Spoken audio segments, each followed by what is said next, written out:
घरोघरी मातीच्या चुली या मालिकेच्या आजच्या भागामध्ये आपण ऐकत आहोत प्रेक्षकांनो. आता जानकी इकडे म्हणत असते, ठीक आहे तुम्ही म्हणताय ना तर मी तयार आहे. आता मला सुद्धा पाहायचंय की ऐश्वर्याला किती पश्चाताप झाला आहे ते. तेव्हाच ऋषिकेश म्हणत असतो, जानकी हो ऋषिकेश तुम्ही नका काळजी करू, तुमचा माझ्यावर विश्वास आहे ना. आई तुमचा माझ्यावर विश्वास आहे ना, तर मग झालं. सौमित्र भाऊजी तुम्ही माझ्याबरोबरच चला. तेव्हाच ऋषी म्हणत असतो, हे बघ जानकी तू असं काहीही करणार नाहीयेस प्लीज. तेव्हा जानकी म्हणते, नाही इथे कावेरी काकूंना तिच्यावर खूप विश्वास आहे ना. कावेरी काकूंना तिचं म्हणणं कसं आहे काय आहे हे पटवून द्यायचं आहे ना, म्हणूनच मी तुम्हाला सांगते तुम्ही नका काळजी करू. कावेरी काकू आता तुमच्यासमोर तुमच्याच ऐशूचा चेहरा कसा मी आणते ते बघा.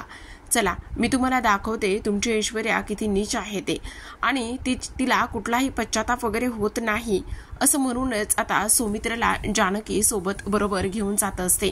आणि जाण्या अगोदर इथे सौमित्रशी सगळ्या गोष्टी डिस्कस करत असते. तर दुसऱ्या बाजूला आता इकडे ऐश्वर्याला इथे वाचवण्यासाठी सयाजी काकांनी घरामध्ये खूप सारे गुंड बोलवलेले असतात. तेवढ्यातच ऐश्वर्या तिथे आलेली असते. ऐश्वर्या तिथे आल्यानंतर ती सयाजीला म्हणते, डॅडा हे सगळं काय आहे. तेव्हा सयाजी म्हणतात, अगं ऐशू हे सगळं तुला वाचवण्यासाठी मी करत आहे डॅडा, ह्या सगळ्या गोष्टीची काही गरज नाहीये. तेव्हा असं कसं नाही गरज आहे, तू असं कसं म्हणतेस. डॅडा तुम्हाला सांगू का, ऑलरेडी मी सेटिंग लावली. कसली सेटिंग लावलेली आहे. ऑलरेडी मी माझ्या मॉमला रणदिव्यांकडे पाठवलेलं आहे. काय म्हणजे कशासाठी तुम्हाला सांगू का, माझी डेली सॉप मम्मा इथे रडण्याचं नाटक खूपच छान करते, आणि रडण्याचं नाटक खूप छान करत असल्यामुळे इथे मी तिला तिकडे त्याच कारणासाठी पाठवलेला आहे.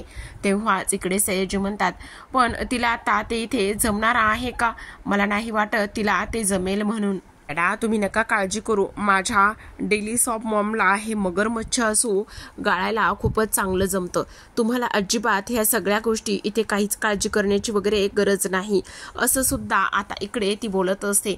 डॅडा बघाच तुम्ही, माझी मम्मा हे सगळं खूपच व्यवस्थित आणि चांगल्या पद्धतीने हँडल करेल बघा. तेव्हा सयाजी म्हणतात, म्हणजे हे गुंड वगैरे काहीच नाही. तेव्हाच ऐश्वर्या हसायला लागते आणि म्हणत असते, आता बघा मी टाकलेल्या जाळ्यामध्ये इथे सगळे रणदिवे कुटुंब कसं अडकतंय आणि कशा पद्धतीने सगळ्या गोष्टी होत आहेत हेच मला पाहायचं आहे, हेच मला बघायचं आहे असं सुद्धा आता इकडे ती बोलत असते. तेव्हाच आपण पाहतो की आता इकडे मात्र लगेचच तिथे सौमित्र आलेला असतो, आणि सौमित्र इथे आल्याबरोबर तो म्हणत असतो, अरे ऐश्वर्या. तेव्हाच इकडे ती म्हणते, तू इथे काय करतोयस. हो मला इथे यायचंच होतं, आणि मी इथे काय करतोय ह्या सगळ्या गोष्टीपेक्षा हे सगळे गुंड वगैरे हे इथे काय करतायत असंच आता इथे तो बोलत असतो. आता या सगळ्या गोष्टी बोलल्याबरोबर इकडे मात्र ऐश्वर्याला काय बोलावं काय नाही हे मात्र कळतच नसतं. तिची सर चांगलीच पाचावर बसलेली असते. अगं त्याचं काय आहे ना, ऐश्वर्या कावेरी काकू आल्या होत्या घरी आणि त्या म्हणत होत्या, अगं माझ्या ऐश्वर्याच्या विरोधामध्ये असलेले पुरावे मागे घ्या आणि तिला माफ करा म्हणून, पण आम्ही सरळ सरळ इथे तिला नकार दिला, आणि सरळ सरळ तिला नकार दिल्यामुळे आता तुला कोर्टातून कोणीच वाचू शकत नाही. तर आता इकडे सौमित्र म्हणत असतो. आता तेव्हा इकडे लगेच सयाजी काका सौमित्रची कॉलरच पकडतात आणि म्हणतात, ए समजतोस काय तू स्वतःला, इथे तुझ्या भावाचे काय हाल केले हे तुला माहिती नाही का, मग तरी सुद्धा तू असं बोलतोयस. तेव्हाच इकडे आता सौमित्र म्हणत असतो, कॉलर पकडलेली खाली ठेवा, मला इथे हे सगळ्या काही गोष्टी करण्यापेक्षा आणि हे गुंड इथे बोलवण्यापेक्षा इथे तुमच्या मुलीला कोर्टामध्ये जाण्यापासून कसं वाचवता येईल ह्या गोष्टी अगोदर बघा असं आता इकडे सौमित्र म्हणत असतो. आणि सौमित्रने ह्या सगळ्या गोष्टी बोलल्यानंतर आता ऐश्वर्याला तर चांगलीच तिची धांदल उडालेली असते. तिला तर कळतच नसतं की हे सगळं काय चाललंय, आणि त्याचबरोबर आपण आता खरंच कुठल्या ह्याच्यामध्ये अडकलोय असं सुद्धा आता इकडे तिला कळत नसतं. तेव्हा इकडे आता तो म्हणत असतो, कसलं मस्त आहे ना, बाप आत्ताच जेलमधून बाहेर आलेला आहे, तर इकडे आता मुलगी लगेच चक्की पिसायला जेलमध्ये चाललेली आहे. खरंच कसलं डेंजर आहे ना हे. काय गे तुला चक्की पिसायला, म्हणजे तुला इथे सगळ्या गोष्टी येत आहेत ना, म्हणजे मला सांग तुला इथे कमीत कमी भाकऱ्या तरी थापता येतात का. आता लगेचच सयाजी काका त्याच्यावर चिडतात, आणि सयाजी काका त्याच्यावर चिडल्याबरोबर त्याच्यावर लगेचच बंदूक ताणून धरतात आणि म्हणत असतात, ए काय चाललंय तू असा कसा बोलतोयस, आणि तुझा मुर्दा बसवेल इथं असं सुद्धा आता इकडे ते बोलत असतात. तेव्हा आपण पाहतो ह्या सगळ्या गोष्टी बोलल्यानंतर इकडे मात्र लगेचच सौमित्र म्हणतो, नाही नाही नाही तुम्ही मला नाही मारू शकत. तुम्हाला मला मारणं जमणारच नाही. इम्पॉसिबल आहे तुम्हाला मला मारणं, समजलं? नाही होणार असं काहीही. आणि जर तुम्ही मला मारलं तर काय होणार आहे ही गोष्ट सुद्धा तुम्हाला चांगलीच माहिती आहे ना. त्यामुळे तुम्ही नका काळजी करू. तुम्ही मला मारूच शकत नाही असं सुद्धा इकडे आता तो बोलत असतो. तर आता इकडे सौमित्र मुद्दा म्हणून तिला म्हणत असतो, काय मग तुला पश्चाताप होत नाही? तेव्हा ती म्हणते, पश्चाताप माय फूट. तुम्हा सगळ्या रणदिव्यांना इथे धडा शिकवल्याशिवाय मी शांत बसणार आहे. तेवढ्यातच कावेरी पुढे येते. आता कावेरी पुढे आल्यानंतर ती म्हणत असते, मॉम तू? हो मीच. काय गे ऐश्वर्या, मला वाटलं तू सुधरशील, पण नाही. तू तर सुधारण्याचं नाव सुद्धा घेत नाहीयेस. किती खालच्या थराला जातेस तू, आणि तू असं कसं करू शकतेस? असंच इथे आता ती बोलत असते. तेव्हाच आता इकडे लगेचच कावेरी सनकन एक ऐश्वर्याच्या कानाखाली वाजवत असते. सनकन ऐश्वर्याच्या कानाखाली वाजवल्यानंतर इथे मात्र सयाजी ओरडतात. आणि तेव्हा इकडे कावेरीला म्हणत असतात, काय काय करताय काय तुम्ही? तुमची हिंमत कशी झाली इथे त्यांच्यावरती हात उचलण्याची? तेव्हाच इकडे आता कावेरी चिडते आणि म्हणते, हे सगळं खूप आधी करायला पाहिजे होतं, पण हे मी करायला पाहिजे होतं, तुम्ही करायला पाहिजे होतं, आणि खूप आधी करायला पाहिजे होतं, पण ते नाही. हे सगळं गोष्टी मला आत्ता करायची वेळ आलेली आहे. आणि काय गे ऐश्वर्या, मला वाटलं तू इथे बदलली असेल, सुधारली असेल, पण नाही, खरंच नाही. तू कधीच सुधरू शकत नाही, बदलू शकत नाही असं कावेरी म्हणत असते. आणि तेव्हा कावेरी म्हणते की ऐश्वर्या, तुझ्याकरता मी त्या भल्या माणसांकडे माफी मागायला गेले, तुझ्याकरता तुझ्या बाजूने बोलायला मी त्यांच्याकडे गेले, पण त्याचा काय फायदा झाला? काहीही झाला नाही असं आता इथे कावेरी बोलत असते. तेव्हाच इकडे ती सौमित्रला म्हणते, सौमित्र मला माफ करा. जानकी म्हणते, काकू तुम्ही स्वतःला नका त्रास करून घेऊ प्लीज. तेव्हाच कावेरी म्हणते, नाही, ही कधीच सुधरू शकत नाही, हिची जातच सुधारण्याची नाहीये असं इथे ती बोलत असते. तेव्हाच जानकी म्हणते, चला भाऊजी. ते दोघे तिथून निघून जाणार. तेवढ्यातच ऐश्वर्या म्हणते, जानकी तेव्हाच इथे आम्ही तिचं काय करायचंय ते आम्ही आमचं बघून घेऊ, हिला अशी शिक्षा देऊ ना. तेव्हाच ऐश्वर्या म्हणते, जानकी जर मला शिक्षा झाली ना तर तुम्हा रणदिव्यांपैकी एकाला सुद्धा मी सोडणार नाहीये, समजलं? तुम्हा सगळ्यांना अशी शिक्षा देईल ना. तर इकडे मात्र जानकी म्हणत असते, अजून सुद्धा तुझा माज उतरलेला नाहीये. ऐश्वर्या एक गोष्ट मात्र कायम लक्षात ठेव, आपण जेव्हा दुसऱ्यांसाठी खड्डा खांदायला जातो ना तेव्हा आपण त्या खड्ड्यामध्ये स्वतःच पडतो, हे आपल्याला स्वतःला सुद्धा कळत नाही. त्यामुळे तू आता तयार राहा शिक्षा भोगण्यासाठी, कारण आम्ही रणदिवे इथे अजिबात तुला माफ करणार नाही आहोत. तर आता प्रेक्षकांनो, आता दुसऱ्या बाजूला आपण पाहतो की आता लताबाई रडत असतात, त्या इथे खूप जास्त टेन्शनमध्ये असतात. तेव्हाच माया त्यांना समजावते आणि म्हणत असते, तुम्ही नका काळजी करू. तुम्हाला सांगू का, आपण नेहमी इथे प्रयत्न करत राहायला हवेत आणि इथून सुटू हीच आशा आपण ठेवायला पाहिजे. तुम्हाला एक गोष्ट सांगू का काकू, सगळ्यात महत्त्वाची म्हणजे एका जेलमध्ये 2 कैदी होते. एक कैदी सतत एका खिडकीतून बाहेर बघत राहायचा. तेव्हा दुसरा कैदी त्याला म्हणायचा, तू सतत खिडकीतून बाहेर काय बघतोस? तेव्हा इकडे दुसरा कैदी म्हणायचा की मी इथे खिडकीतून बाहेर बघतोय, समोर मी एका नदी किनारी बसलोय, इथे माझं सुंदर शेत आहे आणि एक दिवस इथून माझी सुटका होणार आहे. तेव्हा दुसरा कैदी म्हणायचा, असं कसं होऊ शकतं? हे तू काहीही करतोयस. पण प्रेक्षकांनो, इथे ती सांगते की एक दिवस जो जेलर आहे तो त्या सगळ्या कैद्यांना इथे डोंगरावर घेऊन गेला आणि डोंगरावर घेऊन जात असताना जो पहिला कैदी आहे तो तिथेच विसरला आणि तिथून त्याची सुटका झाली, तो मुक्त झाला. मग काकू तुम्ही नका काळजी करू, आपण सतत इथे निराशा नाही ठेवायची, सतत इथे आपण आशावादी आणि पॉझिटिव्ह विचार करायचा. तेव्हाच इथे त्याची सुटका झाली, तशी एक दिवस आपली सुद्धा इथून सुटका होईल. तुम्ही नका काळजी करू. सुंदर अशी गोष्ट सांगितल्यानंतर आता लता काकू हसायला लागते आणि म्हणत असते, हो ग, मी सुद्धा तुझ्यासारखीच आशावादी राहील आणि त्या कैद्यासारखीच, मला खात्री आहे. तेव्हा ती म्हणते, तुम्ही काळजी करू नका, तुमची जानकी नक्कीच तुम्हाला ह्या सगळ्या गोष्टीतून सोडेल, बाहेर काढेल, नका काळजी करू. आता इकडे दुसऱ्या बाजूला आपण पाहतो की जानकी काय करेल काय नाही ही गोष्ट आता खूपच जास्त ह्यांना टेन्शनवाली असते. कारण इकडे आता आजी म्हणत असतात, गेली असेल तिकडे तोऱ्यामध्ये तोरे मिरवायला, पण इकडे बघ ती तिच्या ह्याच्यामध्येच अडकून येणार आहे. ती ना मोठ्या तोऱ्यात गेली तर ती तिकडे जाऊन त्या ऐश्वर्याला माफ नक्कीच करणार आहे. मला विचारून घे ना. आणि तुला सांगते, एवढे सगळे सौमित्रने मेहनत केलेली आहे ना, त्या सगळ्या मेहनतीवर ही पोरगी पाणी फिरवणार आहे. अहो आजी, तुम्ही असे काय बोलताय? इथे अवंतिका म्हणत असते, काय बोलताय म्हणजे मी अगदीच बरोबरच बोलत आहे, जे आहे ते मी बरोबर बोलत आहे, बघ तू तसंच ती करणार आहे आणि ही माझी खात्री आहे, असं सुद्धा इथे आजी बोलत असतात. अगं आजी, तुला माहितीये का जानकीने तिच्या जीवावर किती इथे उधार होऊन इथे ते पुरावे मिळवले होते, त्यामुळे ती तिला नाही माफ करणार. आणि तेव्हा इकडे ती म्हणते नाही तुला असं वाटत आहे, पण माझी खात्री आहे ना की ती तिकडे जाणार आणि तिकडे जाऊन ती तिला माफ नाही करणार किंवा ती इकडे जाऊन तोऱ्यातच मिरवणार आहे. तेवढ्यातच आता इकडे लगेचच जानकी आलेली असते. जानकी आल्याबरोबर ऐश्वर्या बद्दल इकडे ऋषिकेश विचारत असतो काय झालं जानकी. तेव्हाच जानकी म्हणत असते काही नाही, ज्या गोष्टी व्हायच्या होतात त्याच गोष्टी इथे झालेल्या आहेत. ऐश्वर्याचं खरं रूप कावेरी काकूंसमोर आलेलं आहे आणि ऐश्वर्याला कुठलाही पश्चाताप वगैरे होत नाही. तिनं लायकीत येऊन सगळ्या काही गोष्टी सांगितल्या आहेत. आपल्याला जे पाहिजे होतं ते सगळं काही त्याच पद्धतीने झालेलं आहे असं जानकी इथे बोलत असते. तर आता प्रेक्षकांनो खरं पाहायला गेलं तर इथे आता जी ऐश्वर्या आहे ती इथे स्वप्न पाहत असते. ऐश्वर्या स्वप्नातच असते आणि स्वप्नातच ती इथे कोर्टामध्ये गेलेली असते. आता कोर्टामध्ये गेल्यानंतर इकडे तिला खूप मोठं भयंकर स्वप्न पडतं.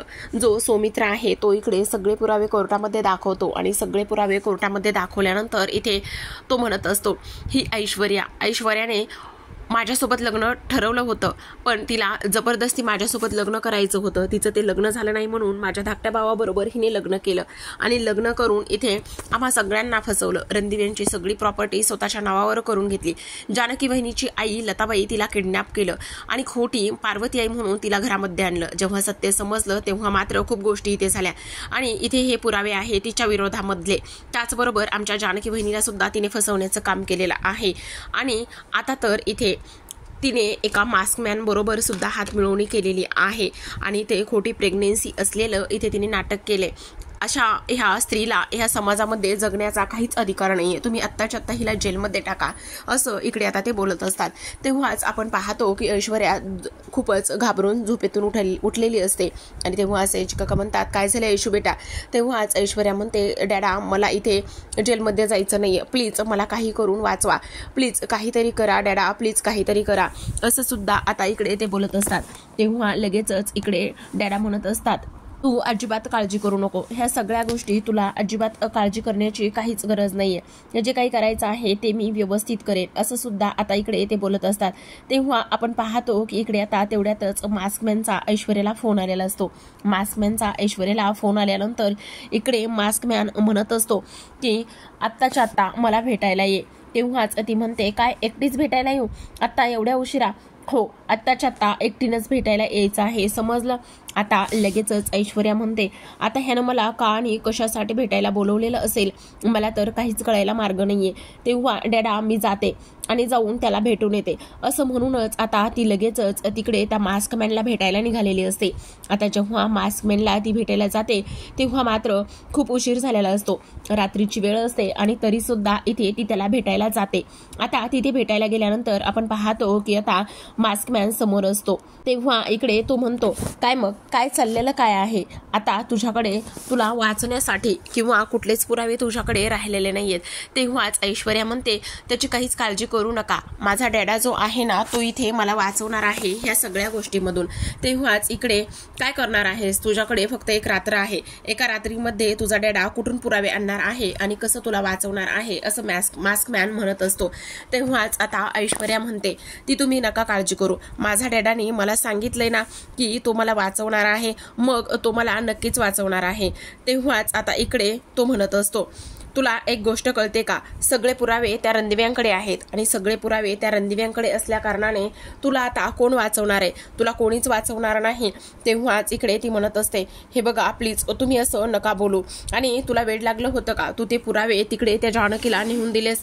तेव्हाच जानकी म्हणते आता मला काय माहिती, पण एक गोष्ट मात्र नक्की आहे, त्या जानकीला कसे माहिती की तुम्ही मास्कमॅन असे आहात म्हणून. ती अगदीच तुमच्यासारखाच इथे वेषांतर करून आली होती म्हणून मी फसले आणि मला कळलं सुद्धा नाही ह्या सगळ्या गोष्टी अशा झालेल्या आहेत. मग मी काय करणार आहे, असंच आता इथे ऐश्वर्या बोलत असते.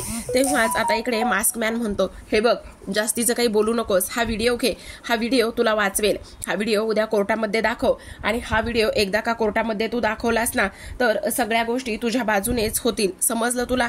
असंच आता इकडे ऐश्वर्याला इकडे तो माणूस म्हणजेच मास्क मॅन सांगत असतो. जेव्हा ऐश्वर्याकडे तो व्हिडिओ येतो, ऐश्वर्या तो व्हिडिओ पाहते आणि पाहिल्यानंतर तिला मात्र प्रचंड आनंद होत असतो.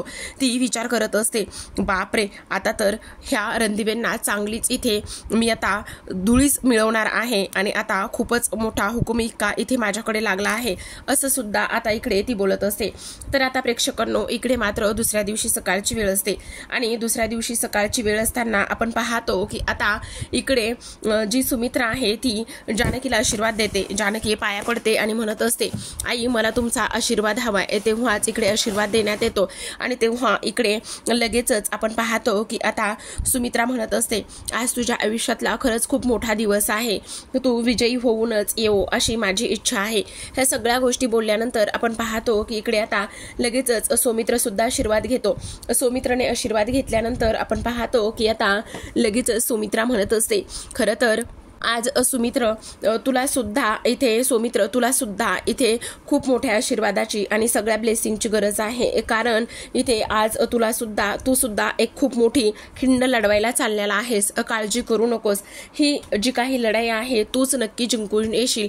आता जानकी जी आहे ती इकडे आजींच्या पाया पडायला जात असते आणि म्हणत असते, आजी आज माझ्या आयुष्यातला खूप महत्त्वाचा आणि इम्पॉर्टंट दिवस आहे, प्लीज आज मला तुमचा आशीर्वाद हवा आहे, असं इथे आता ती बोलत असते.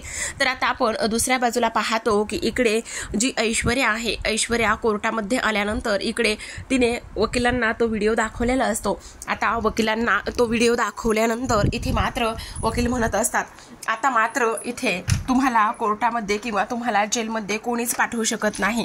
काही जरी झालं ना तरी सुद्धा इथे आता जे रणदिवे आहेत ना त्यांना इकडे त्यांच्या विरोधामध्ये केस टाकण्यासाठी आपल्याला हा खूप मोठा पुरावा आहे. तुम्ही अजिबात ह्या सगळ्या गोष्टींची अजिबात काळजी करू नका, असं सुद्धा आता इकडे ते बोलत असतात. आता ह्या सगळ्या गोष्टी बोलल्यानंतर इथे मात्र ऐश्वर्या म्हणत असते, बघा आता काय करायचं काय नाही हे सगळं काही तुमच्या हातामध्ये आहे. कशी केस रंगवायची, कसं काय करायचं हे सगळं तुम्हाला करायचं आहे, असं आता इकडे ऐश्वर्या वकिलांना बोलत असते. तर आता प्रेक्षकांनो इथे सगळेजण कोर्टामध्ये पोहोचलेले असतात. इथे जज साहेब सुद्धा येतात आणि जज साहेब आल्यानंतर आता खरं तर जी काही कोर्टाची सुनावणी आहे ती इथे सुरू झालेली असते. तर इकडे आता लगेच सौमित्र म्हणतो, तेव्हा आता इकडे जज साहेब म्हणत असतात, काय झालं डिफेन्स लॉयर रणदिवे, तुम्ही ते पुरावे दाखवणार होतात ना.